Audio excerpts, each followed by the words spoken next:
तो hello everyone, आज हम लोग बहुत ही इम्पोर्टेंट एमसीक्यू देखने वाले हैं। Why do we fall ill, जो आपका एक चैप्टर है बायोलॉजी का क्लास 9 का। तो उसी पे कुछ एमसीक्यू देखेंगे। तो चलिए शुरू करते हैं।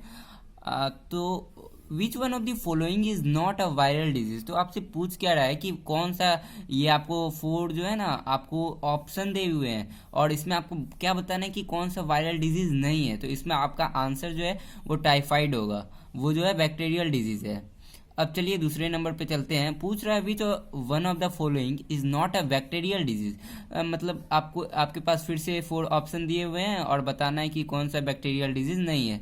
तो इसमें आपका आंसर हो जाएगा इन्फ्लुएंजा। ये क्या है, हम लोग जानते हैं वायरल डिजीज है, ये वायरल डिजीज है। चलिए तीसरा नंबर का क्वेश्चन देख लेते हैं। विच one of the following disease is not transmitted bye mosquito के द्वारा जो है कौन सा इसमें से ट्रांसमिट नहीं होता, कौन सा फैलता नहीं है। तो आंसर हो जाएगा टाइफाइड। क्यों? क्योंकि टाइफाइड जो है, typhoid does not need a vector for transmission. मतलब इसको कोई वेक्टर नहीं चाहिए मतलब फैलने के लिए। It is transmitted through contaminated food and water. ये किसके द्वारा फैलता है? ये कंटामिनेटेड फूड एंड वाटर के द्वारा फैलता है। अब चलिए चौथे क्वेश्चन की ओर चलते हैं। तो यहाँ पे आ जाता है हमारे पास which one of the following disease not caused by bacteria. फिर से आपसे पूछ क्या रहा है कि कौन सा इस चारों में से बैक्टीरिया के द्वारा नहीं फैलता है। तो इसमें टाइफाइड है, एंथ्रेक्स है, ट्यूबरकुलोसिस है और मलेरिया है। तो आपका आंसर क्या हो जाएगा? मलेरिया। जो क्योंकि मलेरिया जो है हम जानते हैं प्रोटोजोआ के द्वारा फैलता है। और चलिए पांचवें क्वेश्चन की ओर। क्या पूछ रहा है? विच one of the following disease is caused bye protozoa. इसमें से चार ऑप्शन दे दिए हैं, मलेरिया, इन्फ्लुएंजा, एड्स, कोलेरा। तो इसमें आपको बताना है कौन सा प्रोटोजोआ के द्वारा काउज होता है। विच one of the following disease is caused bye protozoa. तो इसका आंसर हो जाएगा मलेरिया। मलेरिया जो है वो प्रोटोजोआ के द्वारा काउज होता है। चलिए छठे क्वेश्चन की ओर चलते हैं। विच one of the following has a long term effect on the health of an individual. कौन सा लंबे समय तक रहता है किसी भी आदमी के शरीर में। तो ऑप्शन दिए हुए हैं आपके पास, common cold, chicken pox, chewing tobacco, stress. तो इसका आंसर हो जाएगा च्यूइंग टोबैको। ऐसा क्यों होगा? क्योंकि common cold and chickenpox are acute diseases. ये दोनों जो है ना, मतलब कॉमन कोल्ड और चिकन पॉक्स, ये तो हम जानते हैं कि ये एक्यूट डिजीज है, मतलब शॉर्ट टर्म के लिए रहता है, but do not long term effect. मतलब ये लंबे समय तक नहीं रहता है। Stress can be manage by making certain changes in life style. और यहाँ पे जो स्ट्रेस डी नंबर पे दिया हुआ है वो भी कंट्रोल हो जाएगा, मतलब कुछ थोड़ा लाइफ स्टाइल को अगर हम चेंज कर लेते हैं। बट द च्यूइंग टोबैको जो है ये मतलब बहुत लंबे समय तक रहता है। चलिए सातवें क्वेश्चन की ओर। Which one of the following can make you ill if you come in contact with an infected person. तो आपको इस चारों ऑप्शन में से कौन सा जो आपको बीमार कर सकता है जब आप किसी के कांटेक्ट में आ जाते हैं?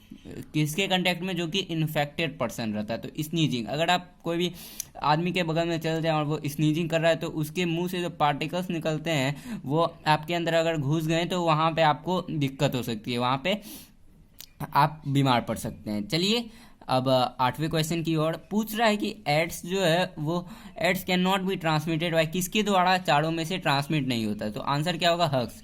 क्योंकि मतलब इसमें जो है exchange of body fluids is necessary for transmission of AIDS. Exchange of body fluids is not possible through hugs, hence AIDS does not transmitted by hugging. समझ गए? नंबर क्वेश्चन की ओर। Making antiviral drugs is more difficult than making anti bacterial medicine because. ये question बहुत बार पूछा जा चुका है, इसलिए थोड़ा इम्पोर्टेंट हो जाता है ये। तो इसका जो सही आंसर होता है, सही आंसर वो है सी नंबर का। क्या है? Viruses have very few biochemical mechanism of their own. चलिए 10 नंबर का क्वेश्चन है। विच one of the following causes kala-azar. Kala-azar कौन काउज करता है?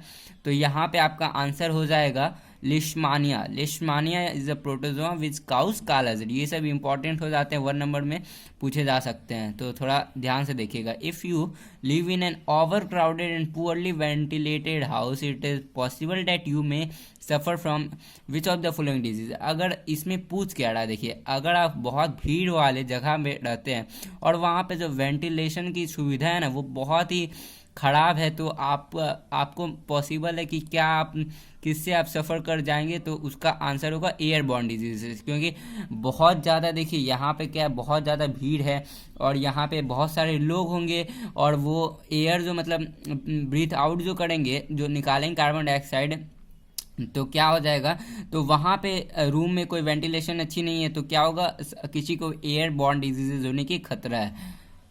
तो यहाँ पे 12 नंबर का क्वेश्चन देख लेते हैं। Which disease is not transmitted bye mosquito के द्वारा जो है कौन सा डिजीज चारों में से नहीं फैलता है, नॉट ट्रांसमिट नहीं होता है, किसके द्वारा, मॉस्किटो के द्वारा। तो इसका आंसर, सही आंसर हो जाएगा न्यूमोनिया, क्योंकि ये तो एयर के द्वारा फैलता है। चलिए 13 नंबर का क्वेश्चन बोल रहा है, विच one of the following is not important for individual health. किसी के भी मतलब किसी आदमी के हेल्थ के लिए कौन सा इस चारों ऑप्शन में से उतना इम्पॉर्टेंट नहीं है।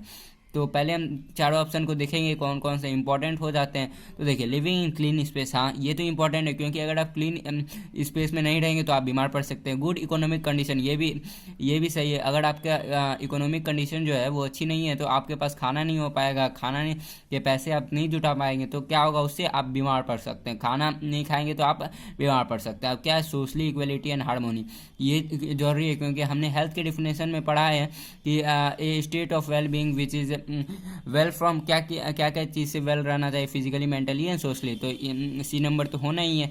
डी नंबर, अब तीनों सही है तो डी नंबर तो गलत ही होगा, क्योंकि living in a large and well furnished house, ये हम छोटे घर में रहेंगे लेकिन हम क्लीन स्पेस में रहते हैं। गुड इकोनॉमिक कंडीशन है, ये सब सही है। तो इसका आंसर, सही आंसर क्या हो जाएगा, डी नंबर का हो जाएगा। चलिए 14 नंबर की ओर, ये बोल रहा है कि रॉन्ग स्टेटमेंट बताइए कि कौन सा इसमें से रॉन्ग स्टेटमेंट है। तो यहाँ पे आंसर सी हो जाएगा, क्योंकि जो इसमें बोल रहा है peptic ulcers are caused by eating acidic food, ये जो है एसिडिक फूड खाने से नहीं होता। ये जो है ना पेप्टिक उल्सर, ये एक बैक्टीरियम से होता है जिसका नाम हेलिकोबैक्टर पाइलोरी है। ये इम्पॉर्टेंट हो सकता है कि ऐसे पूछ देगा इसका, peptic ulcers are caused by bacterium non S, ऐसे डैश कर देगा, समझ गया।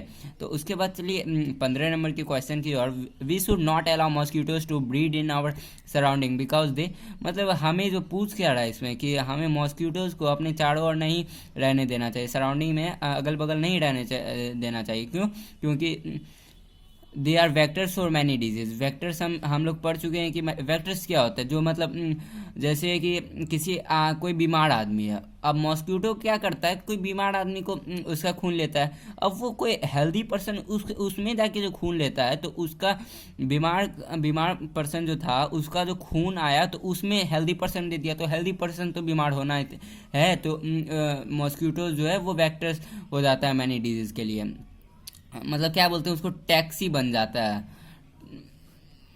टैक्सी का काम क्या होता है, एक जगह से दूसरे जगह तक ले जाना, वही करता है वैक्टर्स कौन हो गए यहाँ पे, मॉस्किटोज, इसलिए हमें मॉस्किटोज को नहीं रहने देना चाहिए घर में। अब क्या आ जाता है 16 नंबर का question, you are aware of polio eradication programme in your city, childrens are vaccinated because. तो यहाँ पे पूछ रहा है कि चिल्ड्रन को वैक्सीनेटेड क्यों किया जाना चाहिए, क्योंकि it creates immunity in the body, immunity जो होता है ना ये पैदा कर देता है चिल्ड्रंस के बॉडी में, कौन, ये पोलियो इराडिकेशन प्रोग्राम। अब चलिए 17 क्वेश्चन की ओर। 17 क्वेश्चन क्या पूछ रहा है, viruses which cause hepatitis are transmitted through, कौन सा ऐसे वायरसेस हैं जो हेपेटाइटिस को काउज करते हैं, तो किसके द्वारा जो होते हैं, ये किसके द्वारा फैलते हैं, आर ट्रांसमिटेड थ्रू। तो इसका सही आंसर होगा वाटर, समझे। अब 18 नंबर जो कि लास्ट नंबर है, तो इसका क्या हो जाएगा, vectors can be defined as, vectors को हम लोग कैसे डिफाइन कर सकते हैं कि एनिमल्स, ऐसे एनिमल्स जो कैरी करते हैं infecting agent from sick person to another healthy person, ये मैंने पहले वहाँ पे अच्छे से एक्सप्लेन किया है। तो देखिए यही सब कुछ थे वेरी इंपॉर्टेंट MCQ। तो अगर आप शुरू से लेकर अंत तक स्क्रीनशॉट लेके घर में अच्छे से प्रैक्टिस करते हैं तो एग्ज़ाम में आपको फिक्स है कि अच्छे मार्क्स आने ही हैं। तो कैसा लगा ये वीडियो आपको कमेंट सेक्शन में ज़रूर बताइएगा। अगर ऐसा ही वीडियो चाहते हैं तो चैनल को प्लीज़ सब्सक्राइब कर दीजिए, क्योंकि अब ऐसे ही वीडियो आते रहेंगे चैनल पे।